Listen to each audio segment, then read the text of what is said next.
Ալիևը վերջնագիր է ներկայացրել կամ կլինի Զանգեզուրի միջանցք կամ խաղաղություն չի լինի։ Զանգեզուր Կալինինգրադ, որն է ռուսական էքսկլավի հետ կապի ռեժիմը, որ վկա է կոչում է Բաքուն։ Դավոսի ֆորումի աննախադեպ արձանագրումը հին մարտահրավեր Հայաստանի համար։ Տնտեսական աճը կդանդաղի աշխարհում, այդ թվում Հայաստանում, Համաշխարհային բանկը ոչ լավատեսական կանխատեսումներ է անում։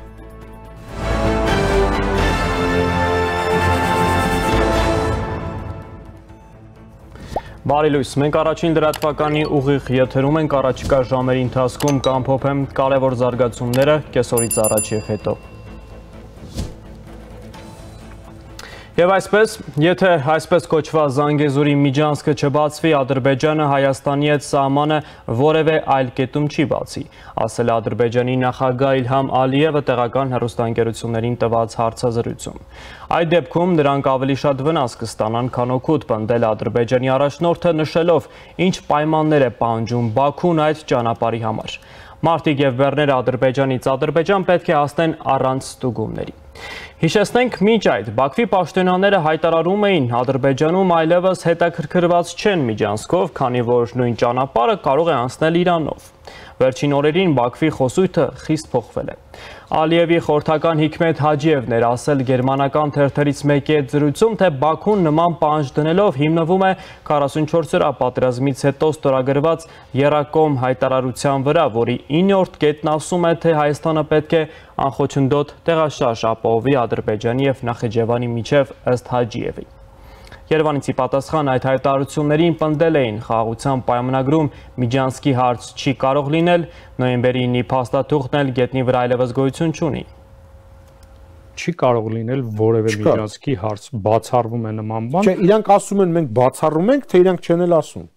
Իրենք ասել են դիմադիրների նկատմամբ։ Չէ, ադրբեջանցիները։ Ադրբեջանցիները մեզ բանավոր խոսք են, վստահեցնում են, որ ընդունում են Հայաստանի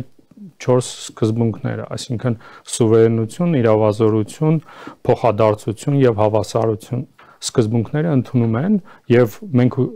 բանակցությունների ընթացքում կարձանագրենք խաղաղության պայմանագրում այս 4 սկզբունքները։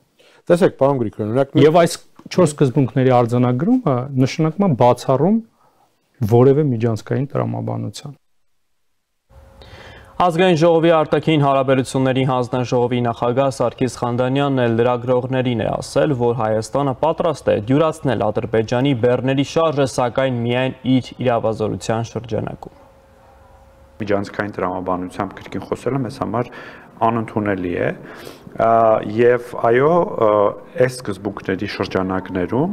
հնարավոր է նախատեսել, իսկապես հնարավոր է նախատեսել գնացների, ավտոմեքենաների, քաղաքացիների անցման որոշակի դյուրացումներ, որպեսզի այն վախերը, ռիսկերը, որոնք կան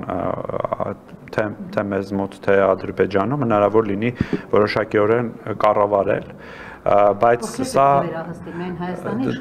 երբ որ ասում ենք, որ պետք է ճանապարհները ապաշրջափակվեն Հայաստանի օրենսդրության եւ իրավազորության ներքո, նշանակում է, որ անվտանգությունը եւս պետք է Հայաստանի տարածքում, ինչպես հիմա է բոլոր ճանապարհների դեպքում, ապահովեն Հայաստանի համապատասխան մարմինները։ Եռակողմ հայտարարության ընդունումն այն տեսքով, որով ստորագրվեց, մեր մեծագույն քաղաքական հաջողությունն է շարունակել Ադրբեջանի նախագահը։ Նրա խոսքով, եռակողմ հայտարարության ադրբեջանական կողմի համար շահեկան պայմաններով ընդունմանը նպաստել է Շուշի գրավումը։ Խոսելով 2023 թվականի սեպտեմբերյան իրադարձությունների մասին, որոնց հետևանքով Լեռնային Ղարաբաղը հայաթափվեց, ենթարկվեց էթնիկ զտման, նա նշել է, որ սեպտեմբերի 20-ին Ադրբեջանում նոր դարաշրջան է մեկնարկել, իսկ միջազգային ասպարեզում Բաքվի գործողությունները դիվանը գիտական պատերազմ է որակել։ Անդրադառնալով Հայաստանի հետ խաղաղության պայմանագրին, Ալիևը պնդել է, թե չի ընդունում դրա միջազգային երաշխիքներ ամրագրելու հայկական կողմի պահանջը։ Մեզ պետք չեն երաշխավորներ, եթե երկկողմ ձևաչափով ստորագրվի, կստորագրվի։ Եթե ինչ-որ մեկն ուզում է օգնել, մենք դեմ չենք, բայց այդ օգնությունը չպետք է պարտադրված լինի, ասել է նա։ Ալիևը ստեյության ավելի բաց խոսեց այն խոչընդոտներից, ինչի մասին վերջին օրերին հայ պաշտոնյաները կիսահայտարարություններ են անում։ Խաղաղության պայմանագրի ադրբեջանական վերջին առաջարկներում որոշակի հետընթաց կա, արտգործնախարարն էր հայտարարել նախօրեին։ Ես կասեի, որ բովանդակային առումով ադրբեջանական առաջարկների մեջ մենք տեսնում ենք որոշակի հետընթաց որոշ հոդվածներով, տեքստի որոշ մասերով եւ որոշակի առաջընթաց մի քանի այլ ուղղությամբ, բայց ուզում եմ ասել, եւ մենք շատ կառուցողական աշխատել ենք այդ առաջարկների վրա եւ ուղարկել ենք մեր առաջարկներ, որոնք կրկին վստահ են, որ շատ կառուցողական են։ Միացյալ Նահանգների պետքարտուղարության Կովկասի բանակցությունների հարցերով ավագ խորհրդական Լուիս Բոնոն Երևանից Բաքու չի մեկնել։ Բաքուն հրաժարվել է ընդունել Բոնոյին, որը մտադիր էր հանդիպել Ադրբեջանի նախագահի հետ Երևան այցից հետո։ Ըստ ադրբեջանական լրատվամիջոցների Ադրբեջանը չի տեսնում Վաշինգտոնին որպես միջնորդ եւ ամերիկյան քաղաքականությունը տարածաշրջանում համարում է անհասկանալի եւ միակողմանի։ Ադրբեջանի նախագահի հատուկ հանձնարարություններով դեսպան Էլչին Ամիրբեկովն էլ հայտարարել է, թե Ֆրանսիան էլ դուրս է մնում Հայաստանի եւ Ադրբեջանի միջև հարաբերությունների կարգավորման գործընթացից։ Ֆրանսիան այժմ հեռացվել է միջնորդի իր դերից եւ նույնիսկ վնասում է այդ հարցում Եվրամիության դերին, ասել է նա։ Եվ ահա Ալիևի հետ սինխրոն հայտարարություն է անում նաև Թուրքիայի նախագահ Էրդողանը։ Այնինչ մենք արել ենք 30 տարի անց Ղարաբաղի ազատագրման համար Անկարայի անկախ քաղաքականության դրսևորում էր, ասել է Թուրքիայի նախագահը, ելույթ ունենալով ազգային հետախուզական ծառայության ստեղծման տարեդարձին նվիրված միջոցառմանը։ Էրդողանը շեշտել է, որ արտաքին եւ ներքին քաղաքականության մեջ Անկարան առաջնորդվում է սեփական շահերով։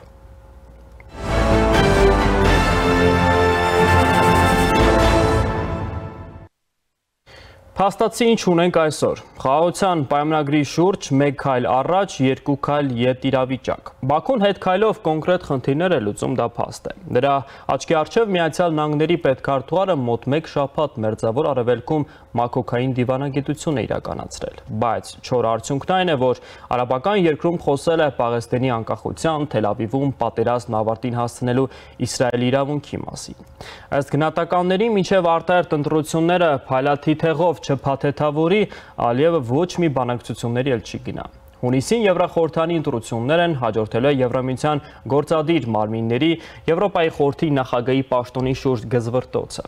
Միաժամանակ մեկնարկել է Միացյալ Նահանգների նախագահի ընտրության մրցապայքարը։ Մոսկվայում էլ ամենայն հավանականությամբ ավելի ազգայնական, իմպերիական, բացառապես եվրասիական կողմնորոշման իշխանություն է ձևավորվելու։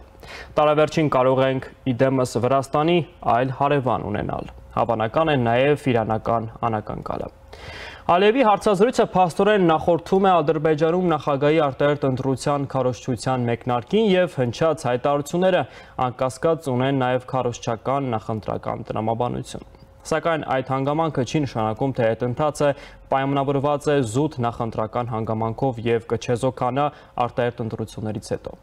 Այսօր էլ Հայաստանում բավականին տարածված է մի քարոզչական կամ տեղեկատվական նարատիվ, թե Ալիևը ենթարկվում է միջազգային ճնշման, թե նրա շուրջ օղակը սեղմվում է։ Գործնականում սակայն չկա ոչ մի այդօրինակ ճնշման գործուն վկայություն, այլ հակառակը, առկա է Ալիևի հանդգնության աստիճանի նկատելի աճ։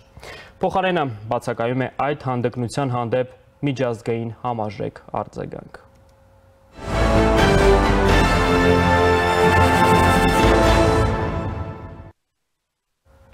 Ենթակառուցվածքների ապաշրջափակման թեմայի առնչությամբ որպես հետգրություն չմոռանանք նաև մեկ այլ դրվագ ևս։ Գերմանական լրատվամիջոցին հարցազրույցում Ալիևի արտաքին քաղաքականության հարցերով օգնական Հիկմետ Հաջիևը անդրադառնալով Նախիջևանի հետ ցամաքային կապի սահմանային եւ մաքսային ռեժիմի հարցին ասել էր, որ Ադրբեջանը պատրաստ է քննարկել Կալինինգրադի տարբերական։ Ինչ այն ենթադրում, թեմային անդրադարձել է իմ գործընկեր Հայկ Հովհաննիսյանը։ 1945 թվականին Պոզդամի կոնֆերանսի որոշմամբ գերմանական արևելյան Պրուսիա նահանգի հյուսիսային մասը մայրաքաղաք Քյոնիգսբերգի հետ միասին ժամանակավորապես փնցվեց Խորհրդային Միությանը։ Ավելի ուշ, երբ ստորագրվեցին սահմանային պայմանագրերը, Քյոնիգսբերգի շրջանը լիովին ճանաչվեց որպես Խորհրդային Միության սեփականություն։ Սահմանների անձեռնամխելիությունը հաստատված է Մոսկվայի պայմանագրով։ 370,000 գերմանացիներից մնացին 20,000-ը, որոնք քաղաքում ապրել էին մինչև Երկրորդ համաշխարհային պատերազմը։ Գերմանացիներին քաղաքում փոխարինեցին խորհրդային քաղաքացիները։ հիմնականում ռուսները։ 1946 թվականի հուլիսի 4-ին համամիութենական ղեկավար Կալինինի մահից հետո ԽՍՀՄ Գերագույն խորհրդի նախագահության հրամանագրով Քյոնիգսբերգ քաղաքը վերանվանվեց Կալինինգրադ, թեև Կալինինը անմիջական կապ չուներ այս քաղաքի հետ։ Քաղաքը գտնվում է Պրեգոլիա գետի երկու ափերին, Բալտիկ ծովի Կալինինգրադի ծոցի հետ միախառնման մոտ։ Տեղանքահարթ է, սակայն քաղաքի հյուսիսային հատվածը գտնվում է ավելի բարձր ափի վրա։ Երկու կողմից սահմանակից է Լեհաստանին ու Լիտվային։ Ռուսաստան մայրցամաքի հետ Կալինինգրադը մինչև ռուս-ուկրաինական պատերազմը կապ էր հաստատում ավտոմոբիլային, երկաթուղային եւ օդային ճանապարհների միջոցով։ 2024 թվականին մայրցամաքից դեպի Կալինինգրադ եւ Կալինինգրադի մարզ գնացքները շարունակեն աշխատել սովորական ռեժիմով։ Դա պայմանավորված է նրանով, որ Լիտվան, որով անցնում են տարանցիկ գնացքներն, իրավունք չունի սահմանափակել տարանցումը Ռուսաստանի Դաշնությունից դեպի Կալինինգրադի մարզ, քանի որ գնացքների անցումը Լիտվայի տարածքով կարգավորվում է Ռուսաստանի եւ Եվրամիության միջև հատուկ պայմանագրով։ Մարդատար մեքենաների մուտքը Կալինինգրադ թույլատրված է միայն երկրամասի բնակիչների համար։ Մնացած բոլոր դեպքերում Լիտվան արգելում է իր տարածքով ռուսական մեքենաների անցումը։ Ինչ վերաբերում է բեռնափոխադրումներին, ապա դրանք իրականացվում են Լիտվայի եւ Լատվիայի տարածքով։ Լիտվայի հետ Կալինինգրադի մարզի սահմանին հերթերի հետ կապված իրավիճակը ուռճացրել էր ավտոմոբիլային բեռնափոխադրումների գները, հասնելով ֆանտաստիկ արժեքների։ Դեկտեմբերի կեսերին Մոսկվայից Կալինինգրադ բեռնափոխադրման արժեքը եղել է 430,000 ռուբլի, մոտ $4,700, չնայած այն հանգամանքին, որ նախորդ ռեկորդը նույն երթուղով բեռնատարի համար 300,000 ռուբլի էր, մոտ $3,300։ Ամռանը Կալինինգրադից Սանկտ Պետերբուրգ կամ Մոսկվա բեռնարկղը ծովով փոխադրելու արժեքը գնահատվել է 300,000-ից մինչև 380,000 ռուբլի, 3,300-ից 4,200 կախված բեռնաթափման վայրից։ Բեռնատարների համար հասանելի միակ բազմակողմ ճանապարհային անցակետը Չեռնիշևսկոյեն Կալինինգրադի մարզում Լիտվայի հետ սահմանին դեկտեմբերի 25-ին առաջին անգամ մաքրվեց բեռնատարների հերթից։ Բեռնատար մեքենաների կուտակումն այստեղ նկատվում էր նոյեմբերի վերջից։ Իդեպ կառավարության այսօրվա նիստում Նիկոլ Փաշինյանը որևէ կերպ չանդրադարձավ Ալիևի հայտարարություններին։ Թեմայի շուրջ լսելու ենք միջմշակութային ուսումնասիրություններ եւ զարգացում հասարակական կազմակերպության նախագահ Արեգ Թադևոսյանին։ Բարև պարոն Թադևոսյան, շնորհակալ եմ, որ եկաք մեր տաղավար։ Ադրբեջանը ըստ էության մերժեց ընդունել Միսկի խմբի ամերիկացի համանախագահին, Բաքուն Ֆրանսիային հռչակել է որպես կողմնակալ եւ դուրս դրել հայ-ադրբեջանական գործընթացից միջնորդից։ Այս ֆոնին Ալիևը վերջնագրային հայտարարություններ է անում, չի լինելու ըստ էության սահմանի զորքերի հետ քաշում, երաշխավոր ինստիտուտ, Հայաստանի սուվերենություն Միջանցքի վրա։ Ինչ եզրակացնել, պարոն Թադևոսյան, Ադրբեջանի այս վարկագծից եւ գործընթացներն ուր են տանում։ Չի լինելու, դա իրենց ցանկությունն է, դա լինելու է, թե չի լինելու, ասենք բարեբախտաբար միայն իրենցից չէ կախված դա լինելու է, թե չի լինելու։ Իսկ ընդհանուր առմամբ ես լրիվ հասկանալի եմ համար թափանցիկ է, ասենք Ալիևի բոլոր քայլերը, որովհետև այդ մարդը խնդիրներ ունի լուծելու։ Խնդիրներ ունի իր երկրի մեջ հենց լուծելու։ Ասենք բռնապետը իր իշխանությունը պահում է այն նրա հիման վրա, որ մենք ունենք խնդիր։ Ու այդ խնդիրը ես չեմ, այդ խնդիրը իմ կոռուպցիոն սխեմաները չեն, այդ խնդիրը իմ թալանը չի, այդ խնդիրը իմ երկրի բազմաթիվ ազգային փոքրամասնությունների ճնշելը չի, այդ խնդիրը իմ կլանը չի ընտանեկան, այդ խնդիրը իմ ընտանիքի բոլոր անդամները տարբեր բանալիք է, դրանք չեն։ Մեր խնդիրը դա Հայաստանի հետ մեր ունեցած հարաբերություններն են ու այդ իր համար բավականին անվտանգ տարածք է ստեղծում, ասենք ոնց ենք մենք ժամանակին բուֆերային զոնաներ ունենք, որպես այդպեսին, ու ասենք ասում ենք, որ սա անվտանգության երաշխիքն է։ Հիմա իր իշխանության երաշխիքը լարվածության աստիճանի պահպանում է անընդհատ։ Ոչ այնա, որ ասենք բերի այնա, որ ինչ գլոբալ խառնված վիճակն է լինի, բայց ասենք անընդհատ պետք է տոնուսը բարձր պահվի, անընդհատ մենք պետք է ունենանք օրակարգում ինչ որ հարց որ բաց է, անընդհատ մենք պետք է հասկանանք, որ ասենք այ Հայաստանը իրեն ճիշտ չի պահում եւ այլն, մենք պետք է զգոն լինենք, զգուշ լինենք, այ հենց հիմա մենք պետք է պատրաստ լինենք եւ այլն, ասենք այդ տեսանկյունից բավական թափանցիկ է Ալիևի վավելակերպը, ասենք անհասկանալի բան այդտեղ չկա որպես այդ։ Այսինքն խաղաղության հնարավոր պայմանագիրը կարող է ցնցել Ալիևի իշխանության հիմքերը։ Անշուշտ։ Եթե այդ հարցը վերջնական ինչ-որ ձևի լուծվի, այդ մարդը լուրջ խնդիրներ ուներ երկրում։ Ու իդեպ ընդհանուր առմամբ, եթե ես նայում եմ, այսինքն մեր երկրի իշխանություններն էլ որպես այդպեսին, ասենք այդ խաղաղության կեղծ չասեմ, բայց բավականին ասենք խախուտ խոստումով են մնում ասենք իշխանության, ասենք որ ժողովրդին ասում է, եթե մենք չլինենք, ապա խաղաղություն չի լինի, պատերազմ կլինի, բանի, այլ մենք ենք երաշխավորը բանում, բայց ակնհայտորեն երևում է ասենք որ իրերի ընթացքը ցույց է տալիս, որ այդքան էլ հավանական չի որ ասենք այդ խոստումը հնարավոր լինի իրագործել։ Մյուս կողմից ասենք երկու մեծ աշխարհական խաղացողներ, որոնք խաղում են այս դաշտում, իրենց էլ պետք չի խաղաղություն։ Այսինքն իրենց էլ պետք է որ հնարավորինս խառը լինի իրավիճակը, որտեղ իրավիճակը խառն է, ինչ որ ստաբիլ վիճակներ չկան, խաղացողներ չկան, որ ուժեղ դիրքով են այնտեղ կանգնած, միշտ ասենք իրենց աշխարհակական խաղերը հեշտ է խաղալ այդ ֆիգուրաները, որոնք որ sense խախուտ վիճակների մեջ են։ Բայց կայունության հարցին էլ գանք, որովհետև տարբեր կետերում կա։ Ում է պետք կայունություն։ Ռեալ ասենք ուզում եմ նայեմ, օրինակ արևմուտքին Իրանին կարող է պետք մի քիչ ասենք որտեղ իրենք էլ են բավական վատ վիճակում, ասում են գոնե այս կողմերը դո պրոբլեմատիկ վիճակ չլինի։ Այսինքն ես որ նայում խաղացողներին, ասենք երկու հիմնական խաղացող մենք, ու այն հիմնական աշխարհակական խաղացողները որ այստեղ խաղում են, ոչ մեկին պետք չի այստեղ խաղաղ, ստաբիլ իրավիճակ։ Պետք չի պարզապես, այսինքն իսկ եթե պետք չի, ապա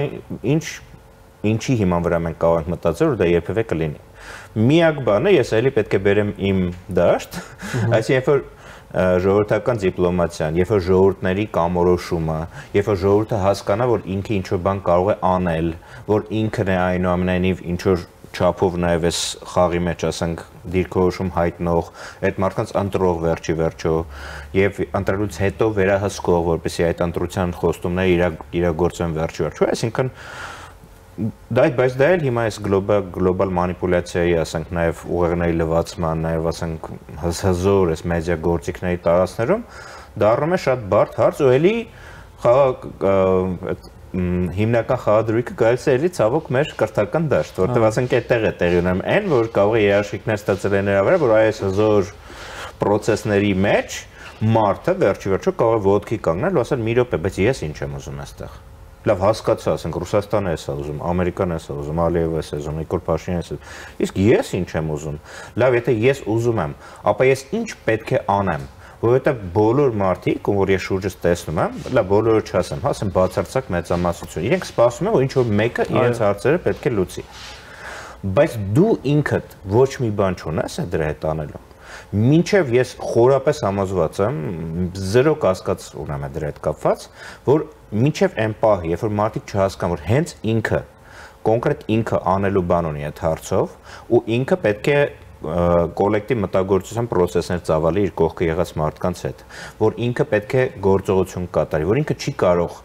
ասենք իր աշխատավարձի կեսը խաղադրույքի տեսքով տալ վիվառոներին եւ այլն, ու դրանից հետո ասել, որ նորմալ է, հա, բայց Նիկոլն խնդիրները չի լուծում, հա։ Այդ նորմալ չի, մինչև մարդիկ չհասկանան այդ աննորմալությունը, մենք զերո շանս ունենք, որտեղ ռեակտիվ են ելնում են մոտեցումը։ Բայց դուք էլ շատ լավ ասացիք գլոբալ մանիպուլյացիաների աշխարհում, որտեղ տարբեր գործիքներով տեղեկատվական փորձում են նույն այդ ձեր ասած հասարակությանը ճնշել։ Այո,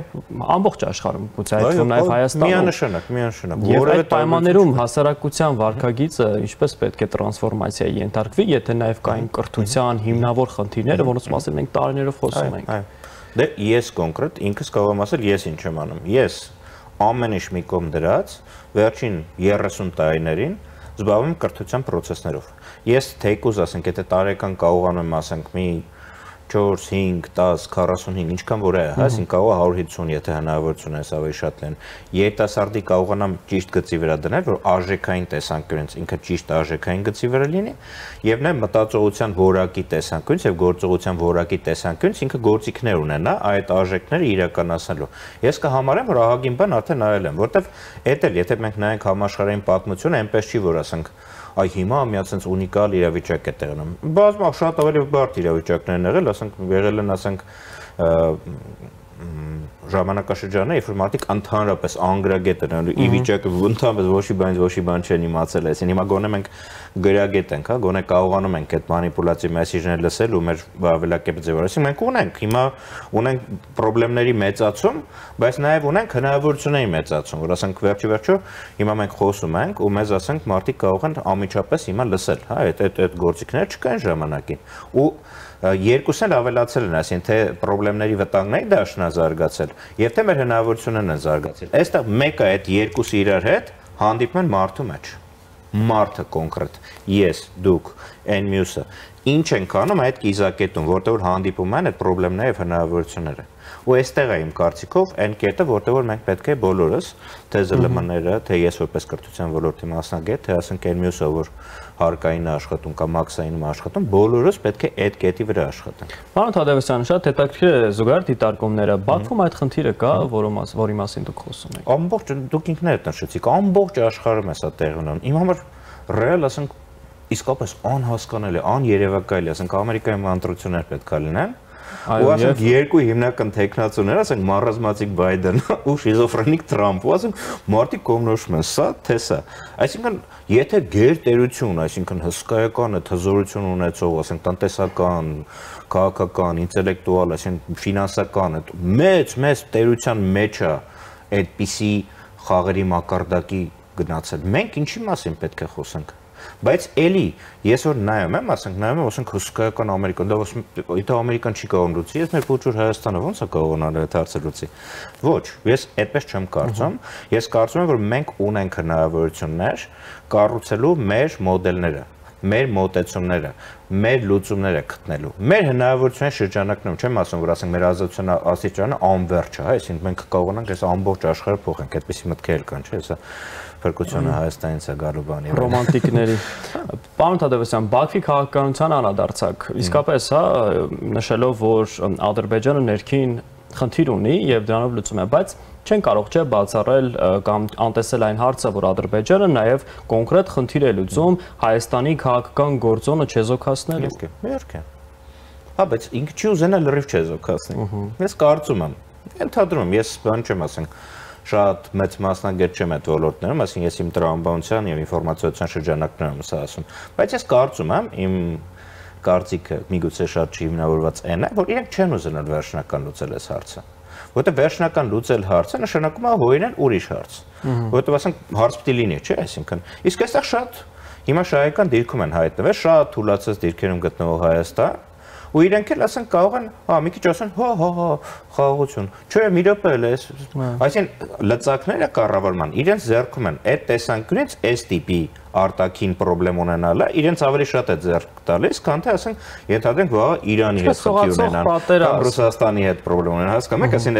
ես ու վերջացավ, մեկ-մեկ է պիտի ունենան, չէ՞, ասեն կողքերից։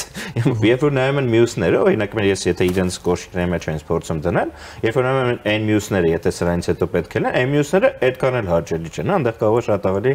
լուրջ է։ Դրա համար այդ տեսանկյունից ավելի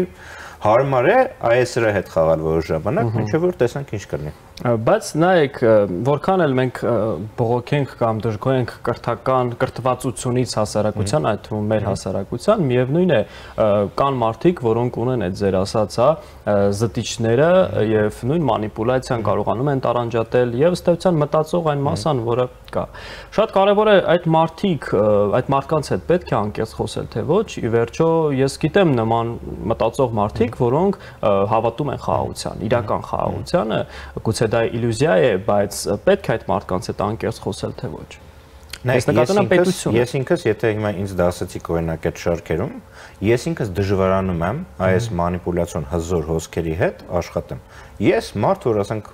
արդեն տասնամյակներ ինվեստիցիա եմ անում իմ ուղեղի ֆիլտրացիոն համակարգերի եւ այլն ինվեստիցիա, դրա մեջ հսկայական ինվեստիցիա եմ, բայց ես հիմա ինքս դժվարանում եմ։ Ու ասենք ես դժվարությամբ եմ այդ խնդիրներ լուծում։ Այնպես որ ես ոչ մեկին չեմ մեղադրում, այսինքն եթե մի քիչ ավելի ցածր կրթվածության մակարդակում ինքը տրվում է դրան, այսինքն եթե ես ինքս եմ դժվարանում, ինչ ուզեմ այս մարդուց, այսինքն այդ մի հարցն է։ Երկրորդ ասպեկտը, որ ասացիք, պետք է անկեղծ խոսել թե չէ, այո, իհարկե պետք է անկեղծ խոսել, ու ես հպարտանում եմ դրանով, որ ասենք ես ամենայն դեպս իմ վերջին հետագծի մեջ ասենք մի կետ չկա, որ ինչ որ մեկը կարող է գա ու ասի, գիտես ոնց Արեգը աուտենտիկ չի եղել, հա, Արեգը այս կետում ասել է ինչ որ մի բան, ինչ որ մի շահից ելնելով եւ այլն։ Չէ, ես կոնկրետ ինչ որ անգլիացիք ասում են you practice what you preach, այսինքն ես ինչ որ քարոզում եմ, դա էլ փորձում անեմ, հա, որպես այդպեսին երբեք աշխատում շեղումներ չունեմ։ Ու դա այո պետք է, բայց ինչ է լինելու դրա արդյունքը։ Ես ինքս այն մարդկանցից եմ, որ ես խորապես հավատում խաղաղությանը։ Մեր կազմակերպության 3 նպատակներից մեկը հիմնական, որ նշեցիք, դա խաղաղության մշակույթի հաստատումն է։ Ես հավատում եմ, որ մենք պետք է գանք ի վերջո խաղաղության իրավիճակի, թե մեր ներքուստ խաղաղության, եւ թե մեր արտաքին իրավիճակում։ Այսինքն ես խորապես դրա ջատագովն եմ։ Բայց դա որևէ կերպ չի նշանակում, որ ես խաղաղության դրոշը բարձրացնելով կարող եմ կործանման տանեմ իմ հայրենակիցներին, հա, այդպես չի լինում դա։ Խաղաղությունը նախ դու ինքդ քո մեջ պետք է սկսես լավ կարողանաս հաստատել, հետո քայլ առ քայլ կարողանաս ստեղծել դրա նախադրյալները քո դուրս եղած իրավիճակում։ Ու այդ պոպուլիստական երթումներով չի, հա, հեսա մի քիչ դիմացեք եւ կլինի խաղաղությունը։ Թույլ տվեք ձեր ասած այս սկզբունքները ես պրոյեկտեմ մեր ներքին կյանքի վրա։ Մենք խոսում ենք մեր թշնամու հարևանի այդ խաղաղության մասին, բայց հաճախ անտեսում ենք, որ մենք ներքին կյանքում հասարակական հարաբերություններում այդ խաղաղության անհրաժեշտություն ունենք։ Գուցե այստեղից պետք է սկսել։ Ավելի ներքին ես կգնայի։ Նախ մենք ինքներս մեր հետ պետք է հաշտ լինենք։ Հենց այդ անկեղծության հարցը որ դու բարձրացրեցիք, այո։ Դու քո էության, դու քո ինքնության, դու քո ներքին պահանջների վերջերո սիրտդ ինչ որ բան է ուզում, չէ՞։ Դրա հետ պետք է նախ եւ առաջ հաշտ լինես, հետո գալիս է քո ամիջական միջավայրը, քո ընտանիքը նախ եւ առաջ։ Եթե դու չես կարողանում քո հարազատ մարդկանց հետ, ում որ ասենք եկեղեցում ասենք ասել եք երթվել եք, որ իրար հետ եք լինելու, որ իրար օգնելու եք դժվարությունների մեջ եւ այլն, այդ մարդու հետ չես կարողանում։ Եթե քո երեխայի հետ չես կարողանում, եթե քո երեխան մի փոքր ասենք իր փոքր լինելու պատճառով, ասենք չէ մի բան սխալ անում ու դու փրփրում ես, ձեռք ես բարձրացնում երբեմն երեխայի վրա, որ բացարձական ընդունելի է, այսինքն եթե այդպես ենք մենք անում, եթե մեր բակում, ասենք մեր հարևանը, ասենք մեքենան բերելա կանգնացել է այնտեղ, որտեղ ես 3 անգամ ասել եմ այդ մեքենան չկանգնացնես։ Ես գնում եմ այդ մեքենան մի հատ խազ եմ անում, այսինքն կամ գնում եմ գորգորում եմ այդ մարդու վրա։ Այդպես պետք է գնանք որտեվ առաջինը դա բարձ է, չէ՞, ասենք եթե դու ինքդ չես կարող քո մեջ այդ հարցերը լուծես, ո՞նց կկարողանաս քո ընտանիքում լուծես։ Եթե քո ընտանիքում չես կարող լուծես, ո՞նց քո բակում կկարողանաս լուծես, հա։ Տրամաբանորեն ոնց որ շտանգիստը խմ չի գնում միանգամից, ասենք 300 կիլոնոց բարձրացնում, ասկոպից կանտերներ են բարձրացնում, հետո մի քիչ ավելի մենակ ձողն են բարձրացնում շտանգայի, հետո մի հատ թեթև կշռաքարեր են դնում։ Այդպես մենք պետք է զարգանանք։ Դրա համար էլի ես կբերեմ այնան, որ գիզակետը գալիս է մարդու վրա։ Եթե մենք հիմա իրար հետ հարցազրույցի մեջ ենք, չէ՞, եթե մենք չկարողանանք իրար լսել։ Եթե ես օրինակ մեկ ունեմ, հա, դա, այսինքն օրինակ ես ինձ ֆիքսում եմ, երբ որ դուք խոսում եք, ես ինչ-որ բանի կարող է ընդհատեմ, ինչ-որ բան։ Ինչի, ես պետք է լսեմ, չէ՞, մինչև վերջ ես լսեմ, հասկանամ ինչ եք ասում ու հետո փորձեմ ինչ-որ բան ասել։ Եթե ես դա չեմ կարողանում անել, ես ինչ պիտի խոսեմ, ինչ որ ավելի մեծ բանայի մասին։ Պարոն Թադևոսյան, խաղաղության մասին խոսեցինք։ Ժամանակին տեսակետ կար, որ հակառակը թշնամանքի քարոզի եւ տարածման գործում եւս աշխատել են հստակ մեթոդներ, գործիքներ, գուցե այլ կենտրոններից եւ այլն։ Այդ կենտրոնները չեն վերացել, արտաքին շահեր հետապնդող։ Հիմա այդ կողմից էլ կա հարցակում, հա, ամեն ինչ անել, որպեսզի հասարակության մեջ չլինի այդ խաղաղություն գնալու ձգտումը։ Դուք դրսևորումները տեսնում եք։ Եթե մենք գնանք, ասենք, մեր տները ու տեսնենք, թե մեր երեխաները ինչ են անում իրենց հեռախոսների մեջ։ Ու տեսնենք, պարզապես խաղ է, որտեղ որ ինքը վայրենաբար կրակում է, սպանում է, ինչ որ մեկին ճնշում է, ինչ որ բան գրավում է եւ այլն եւ այլն։ Այսինքն նայում ենք ամեն խաղեր են, հա, ոնց որ տենց մարդուկներ են, կարմիր գույնի մարդուկ, կապույտ գույնի մարդուկ, ասենք իր վրա կրակում է, բան ասում, դա խաղ է խաղում։ Բայց ո՞նց։ Ո՞վ ասեց, որ դա մենակ խաղ է։ Ո՞վ ասեց, որ դա անվճար ծառայություն է։ Հա, ոչ մի բան դու չես վճարում դրա համար, այսինքն խաղը ոնց որ թե անվճար է, բայց դու քո երեխայի հետ ինչ որ բան է տեղի ունենում։ Այդ երեխան սովորում է ինչ որ վարվելակերպի մոդելներ։ Այդ երեխան իր ուղեղը, բան նեյրոպլաստիկություն են ասում, հա, այսինքն մեր ուղեղը բավականին պլաստիկ է, ինքը վերադասավորվում է, կախված մեր գործունեության տեսակից։ Ու երբ որ ինքը անընդհատ զբաղվում է այդ գործունեության տեսակով, իր ուղեղը դասավորվում է ըստ դրա։ Ու վաղը եթե հանկարծ ասենք ինքը իրավիճակ լինի, որ արտաքին պայմաններում դի որոշում կայացնի, ինքը այդ նեյրոպլաստիկությամբ դասավորված ուղեղով է որոշում կայացնելու, թե ինքը ինչ անի։ Ու այդ մանր բաներ են թվում, բայց սերիալները, այսինքն որ նայում ես, ասենք ինչ են սովորեցնում, այսինքն ինչ վարվելակերպի մոդելներ, ինչ արժեքային բազաներ։ Անհատի շրջանում ռուսական սերիալներ կան տարածված սլովակացան եւ գովազդ որպեսզի չլինի կամ չուղղորդենք, դա կոնկրետ հենց արժե համակարգին ուղված, հետո էլ մենք զարմանում ենք թե բանակում եմ նայում։ Մեր հայկականությունը դեպի ճամբար։ Նայում ես, ասում